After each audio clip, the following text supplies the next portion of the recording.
একটা মেয়ে দেখে ছাদের কোনায় গুটিসুটি মেরে কাঁপছে, একটা সাদা রঙের ছোট্ট বিড়াল।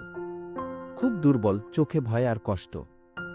ছায়া ধীরে ধীরে এগিয়ে গেল, কাঁথার এক টুকরো দিয়ে ওকে জড়িয়ে নিল। নাম দিল মেঘ।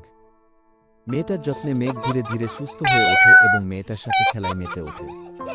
একদিন হঠাৎ মেঘ আবারও খুব অসুস্থ হয়ে পড়ে। মেয়েটা চিন্তায় পড়ে যায়। সে ভাবে মেঘকে ডাক্তার দেখাবে। মেয়েটা মেঘকে নিয়ে পশু ডাক্তারদের কাছে দৌড়ায়। ডাক্তার বলেন, আর বেশি দিন নয়, হয়তো জন্ম থেকেই ওর শরীরে কিছু দুর্বলতা ছিল। মেয়েটা বাড়ি ফিরে মেঘকে বুকের ভেতর আগলে রাখে। কান্না করতে করতে বলে, তুই না থাকলে আমার কেমন করে চলবে মেঘ। সেই রাতেই ছায়ার কোলে মাথা রেখে মেঘ শেষ নিঃশ্বাস ফেলে। মেয়েটা কাঁদে, কিন্তু জানে মেঘ শুধু বিদায় নেয়নি, তাকে শিখিয়ে গেছে ভালোবাসা কিভাবে নিঃশর্ত হয়। আজও মেয়েটা ছাদে যায়, আকাশের দিকে তাকায় আর ভাবে, আমার মেঘ এখন আকাশে সাদা তুলোর মতো ভাসছে।